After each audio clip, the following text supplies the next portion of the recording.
So tell us, like, what the hell's been going on, man? It's been a long time since you. Last time I think we had you guys on the show was right before the pandemic. I think so. Yeah.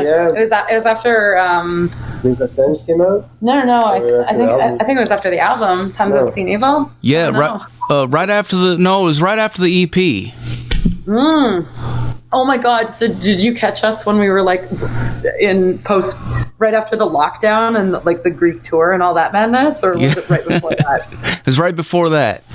Oh my God! Yeah, so much has happened. Yeah. How you doing? Still alive, man. Still alive. Yeah, all of us are pretty lucky. We're all still alive. That's cool. Hell yeah. So, the new record. I mean, like. It's been getting insane rave reviews everywhere, man. Fucking everywhere I look, Smoulder, dude. It seems like it. Kind of cool. I like it. Yeah. And it's yeah. I don't know what to say about it. It's like it's so weird, you know, because the last couple of years have just been like such a like bizarre like mind fuck for everyone, I think, and so it feels kind of surreal to kind of come out the other side and now be here. Everything's different. Yeah, I mean, we took a lot of time on this album, just kind of refining the small details and whatnot, just to make sure the whole thing works together as a kind of a cohesive thing, and I think it's really paying off. Yeah, you know, each song complements the next one and whatnot, but there's a lot of variety as well. So yeah, well, there's that, and it's just that like everything in all of our lives totally changed. Yeah. So there's that, and yeah, we made an album. Now, I know for this one you said that like. I think it was a little bit different on this one recording it because you guys were actually all in the same room together, right? Yeah, and that's the first time we've been able to do that comprehensively. Since the demo. Yeah. Well, not even the demo, because like the demo, Adam wasn't there.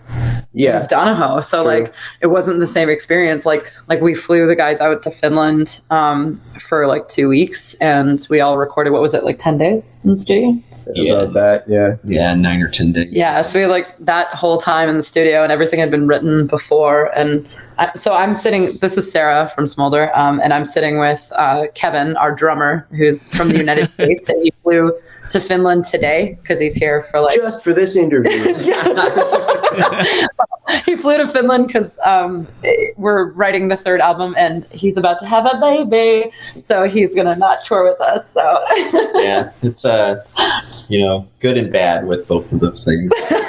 That's super awesome, man. Congratulations, dude. Thanks, appreciate it. Yeah, the youngest member of Smoulder is having the Smoulder baby's having a Smoulder baby. So wonderful. But yeah, I'm here with like Kevin and Vincent, so the guitarist and the drummer, who are like the primary songwriters, I guess, alongside myself. You guys write the music, I write the music or the lyrics, and then I also edit the shit out of everything, and vice versa for you guys. But yeah, it's been interesting because like I think our writing process got like more refined on this album because like me, Kevin, and Vincent got more comfortable with like basically being like, no, I'm not doing that, or like this has to be changed on this album. Like yeah, it's a combination of both being able to take criticism and not be too upset about it in the moment. And give it. Yeah, let the criticism kind of percolate and take a rational action afterwards. You know, like I don't know. That's probably a bad way of wording it, but it's not. I mean, like for this album, because for the first album, we kind of like we're throwing everything into the pot to see what stuck. You know? Yeah, everything was like kind of already written. Yeah, and you guys, you and Colin wrote like multiple songs on your end, or you wrote songs, and Sean or Vincent wrote songs. But it wasn't like a full group effort, whereas this album was a group effort. And I think because it was a group effort, it like we grew so much as songwriters because we were all like challenging each other and giving each other like, no, yes, this, yes, great, no, oh, awful, great, bad. You know, that's like, I think it's unusual that like a band has 5 people who are writing and contributing. Well, it works though. It's cool. You know, the first record definitely had a lot more doomy parts to it, as where this one, when I'm listening to it, it feels like you guys picked up the pace a little bit, or quite a bit actually, and that's cool. But like, it was making me laugh because I was thinking about it and I was wondering, do you think that was that a direct effect of you guys all being in the same room together? Like, you were just having so much fun doing it that it was like, yeah, like just the energy was more, or because that's how it sounds, like that's how it feels. Oh, that's interesting. I mean, we didn't write any of the music in the same room. We just recorded it in the same room. Yeah. So like, it was already written before we went to the studio. There's so many things to unpack. I don't know. Yeah, I mean, definitely some of the energy of us all being together like went into the album. Maybe not the writing process, but like the production for sure, and some of the backing vocals.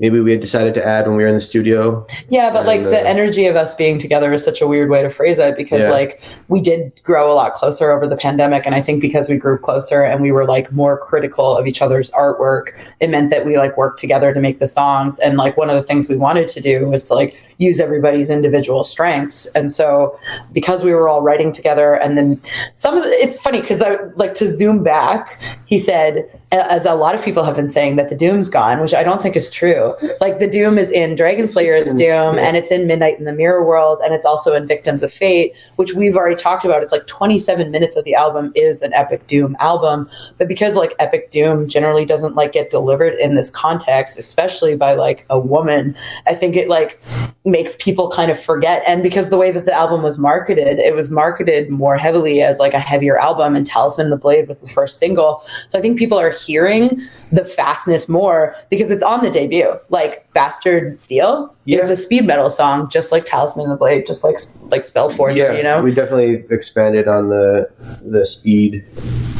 metal elements. But it was all... There's so many things. I think the speed side of things is a little more pronounced on this album, and so it sticks out more. That's what I was gonna say. Like, it feels like that element's getting a little bit more of the spotlight. Like, I don't know. Yes. The Doom stuff is definitely still there. Like, there is still. I mean, it's very much. It definitely, it's still fucking Smoulder. Like, it is 100% the same thing as like what you guys did before, just more refined and a little bit more. But it does feel like the spotlight's shining on that faster galloping, like Iron Maiden type thing that's going on that I'm hearing, man, which is, I love it. Yeah, and I feel like like choosing to have Talisman of the Blade as the first single definitely probably influenced people's perception of the album right from the get-go. So absolutely it did, and that was intentional. Yeah. And it was the same reason why, because Spellforger is a song that Kevin and I wrote. Like, we were talking about this today because Kevin's now in Helsinki, and we all went for a hike, and we were talking about our favorite songs on the album. And Kevin said Dragon Slayer's Doom, which I also agree with. It's a fantastic song. Vincent, what did you say again was your favorite? Was it Midnight in the Mirror World? Probably Midnight in the Mirror World. Okay, and then I said that my favorite was just the B-side, because I love the 1-2-3 punch of like Victims of Fate, Spellforger, and Dragon Slayer's Doom.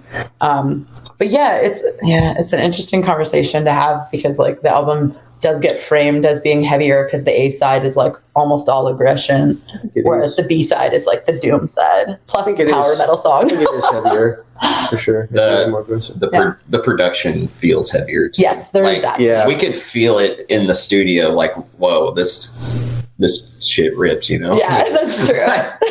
Like, as we were recording it, we're like, wow, this sounds really good already. Like, even better than the first. Yeah, like we had. Before we went into the studio, we had demoed out 9 tracks, and then eventually decided we were only going to do the 7. Yeah. But yeah, it was a much different feeling hearing the songs like recorded like professionally, rather than just like Guitar Pro like MIDI drums and like cell phone recorded like stuff, So yeah, it was really cool. Yeah, it was cool. All of it. It's been nice. We kind of went on a tangent there. Yeah, we did. Sorry. Oh yeah, and you guys have been playing a lot of live shows, man. You guys tell us about that. Yeah, that part's been crazy. So we moved, Sean and I, Vincent and I, we moved to Finland like a year and a half ago. Yeah. And so we have two lineups for Smoulder. There's the lineup in Finland, which is or has had members of Emissary and Bone Hunter and Ranger. And basically we've played festivals in the Czech Republic, Poland, France, and Germany in the last couple of months, in addition to like gearing up for the album release. So we've been like rehearsing for the last year. And that's the first time we've ever really rehearsed as a 5-piece band consistently. Yeah. Which is very weird to say.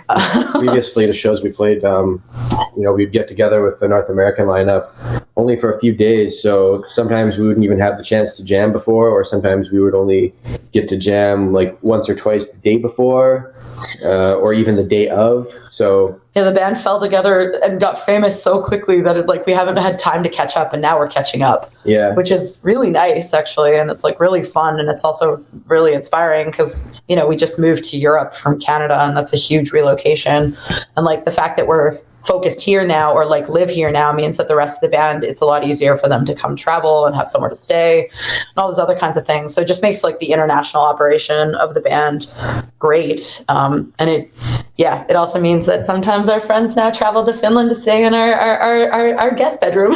Yeah. It's really nice. Yeah. We live in the forest. Yay. Hell yeah. I watched the live stream from Keep It True, man, and you guys fucking delivered it 100% the whole way through, man. Sounded like almost just like the record. Like it was really, really cool. I love that part at the end too with the swords. Oh yeah, that was really exciting. Hell yeah. Having Madeline from Bloodstar and Amy from Solicitor and Erica from Sanhedrin join us on stage at KIT. I mean, we were offered the second performance at KIT 4 days before we had to do it, because initially we were supposed to just play on the warm-up show on the Wednesday. Yeah. And then, on the Monday, a member of Witchfind got sick, and so they had to drop the gig. And Oliver reached out and was like, hey, Sarah, like this slot opened up and people are asking to see you guys because the Wednesday gig is sold out. So will you take it? And I was like, absolutely, we will. This is going to be a shit show. Yeah, we were lucky enough to have like enough material like ready that we could switch out one of the songs. So we did 2 different set lists with so minorly different, but we only had 4 days. Still, it's fine. Yeah. With 4 days notice, I think we did a pretty good job. Yeah, well, it was the 4 days notice, so we had like the show on Wednesday night, and we traveled all day on Wednesday. It was like we left at like 6 a.m. or 4 a.m. or whatever it was, and then we played that night at 9:30, 10, and then the next day at 2 o'clock in the afternoon, we played a second set. And I really wanted to find a way to differentiate it from the first one, and I messaged my girlfriends, because basically this KIT was like every friend of every band in the world was at this KIT. It was crazy. The lineup was all of our label mates, all of our friends, all the like bands that I've written liner notes for, like people I have like long-standing relationships with. Like it really was crazy. Multiple bands that we'd shared the stage with previously. Yeah, all of our friends. So I messaged like Amy and I messaged Maddie, and I was like, hey dude, like would you want to join me on stage? She's like, oh, I don't know, I might have be kind of bowled over for my own set, but we'll see. And then I got there, and then Amy said yes, and then Erica said yes, and then Maddie came back, and so we practiced it maybe 10 times backstage.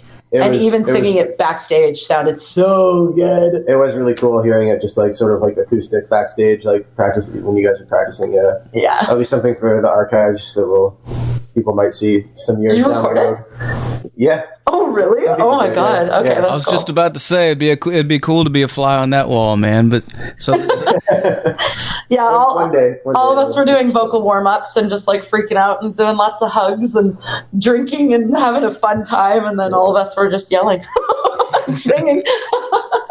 Hell yeah. Well, speaking of festivals, what the fuck is what's going on with all these crazy people saying all this wild shit, man? I've been seeing some of your posts on Facebook. Like, what the fuck?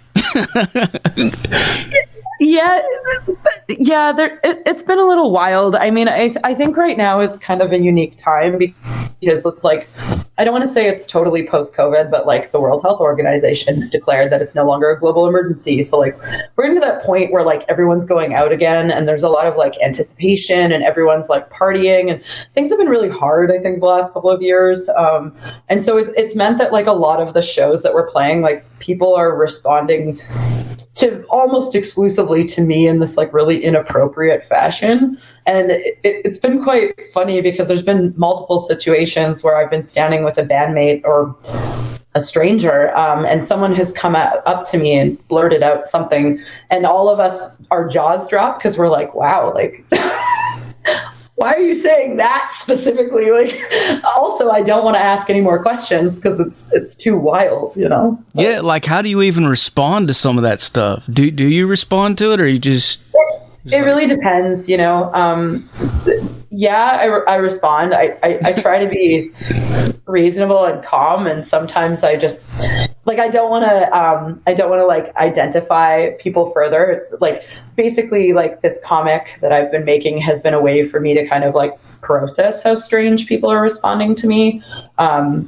And I get it, you know, like metal is like a very male dominated genre. And we're a band that got very popular very quickly. And a lot of people know who I am from not just Smoulder, but also like my work with Banger TV and like other assorted things. So like, I know that people have a lot of like feelings and assumptions and like opinions about things that I've like said and done in the past. So like a lot of it's just like people are like projecting, you know, like weird stuff onto me specifically. So I've been trying to respond the kindest way that I can. Sometimes that means just like walking away from somebody. Sometimes it says like, sorry, man, I think you're wrong, but okay. And then, you know, moving on. Some of it's okay. I don't think you should ever say anything like that to a person ever again, dude. Yeah.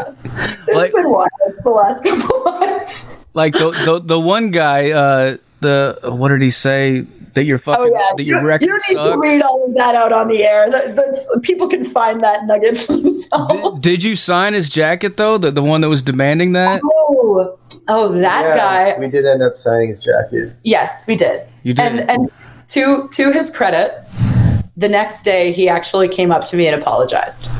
That's cool. It was really cool. And when he came up and apologized, I was like, you know, and I said to him, I was like, look, man, it's totally cool if you don't like a record, like, but you have to say it in a more appropriate way. And he was like, yeah, I know, you're totally right. Like, I'm really sorry. I was really rude. And like, the thing is like the comics that I'm making, like, I do want to also illustrate, like, not everything that everyone's saying to me is bizarre and a little insane, you know, like lots of the things that lots of the interactions that we're having with people are wonderful. I think it's just like more to illuminate the kinds of things that people project onto artists. Mm-hmm. Because I don't think there's a lot of conversation about that. And the amount of times that I've seen like my fellow colleagues, artists, musicians, writers, painters, whatever, I've seen them subjected to that type of like very hypercritical, weird, kind of dehumanizing behavior. And I don't think a lot of people are really thinking about artists as like being people. They're thinking of them as like constructs. And so it's also kind of like playing with that idea of like someone not really seeing me as a person. So they think it's okay to just like spew garbage at me, you know? Yeah. And I think like other people, like women specifically, have definitely been subjected to similar behavior. Oh yeah. Yes, we have. So I think constantly. And people always think that, like, you know, when you say things like, oh yeah, this person was aggressive or abusive or whatever, I think a lot of people want to pat themselves on the back and they believe they're in like the post-sexist world, but the reality is that we're not. No.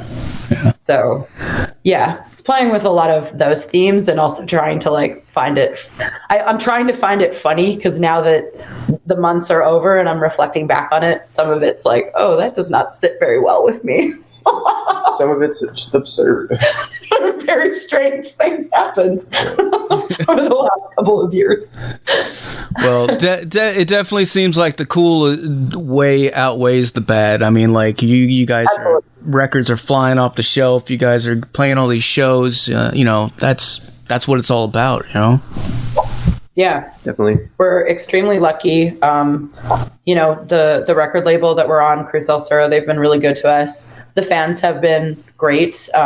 It's very generous, and they're so kind. Like, we have a lot of repeat fans who've followed us to like a whole bunch of different shows, which is so wonderful and like humbling. And we have fans and friends and like people like yourself who like we've like thanked in the liner notes, and like who have also helped us with the promotion and all that stuff. Like, we know that we're part of this big community that is like very based on reciprocity, and I think that that's like what makes us love heavy metal and like stay in heavy metal, is that there is a huge community here that is trying as much as we're trying to like push all the good stuff to the front. Yeah, we want to share our success with people who also deserve it. Yeah, but people are sharing their success with us too, which is like really incredible. Like, for example, one of the wonderful things that I've noticed with this album is like the Greek metal scene has really, really embraced Smoulder, and I think that's because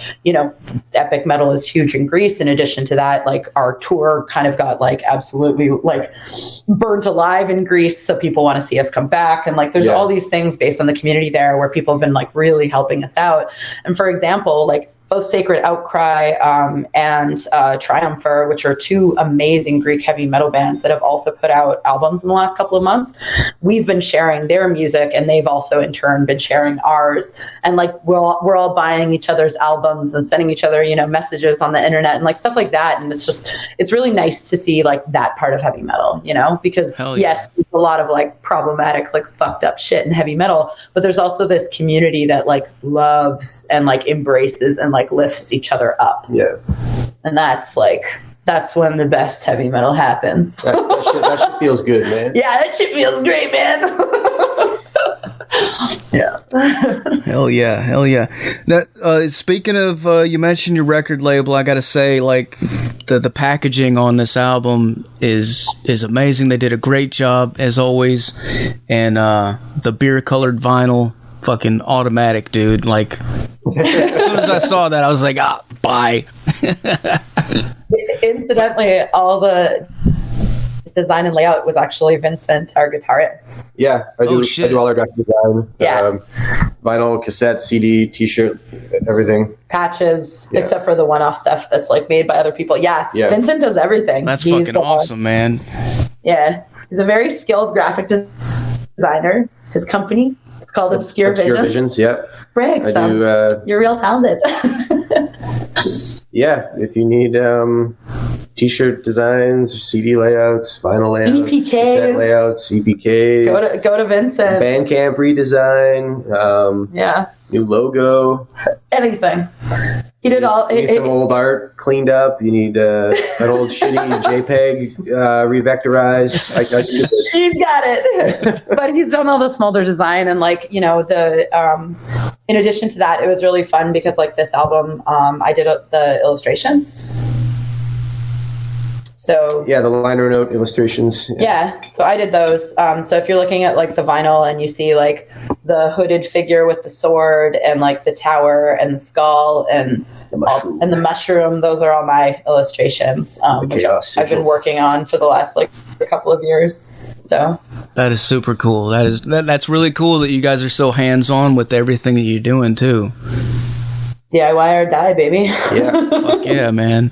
The artwork too, like this album cover is epic as fuck. I know throwing out that word again, but like it just is. That's the vibe we're going for. So yeah, we want the album cover that makes you feel the way you felt when you picked up Killers when you were 12 and you were like, holy shit, this is gonna be awesome. Yeah, like the first time you saw like any other Omen album, Battle Cry, or like Sirathungal, King of the Dead. Yes. Yeah. The first time you saw Scanner's Hypertrace and you were like, whatever is inside is going to be amazing. Yeah, this guy looks crazy. I need to... Yeah, exactly. But we want women who look like they're going to fucking murder you. Yeah. And I think that's kind of been the vibe of Smoulder.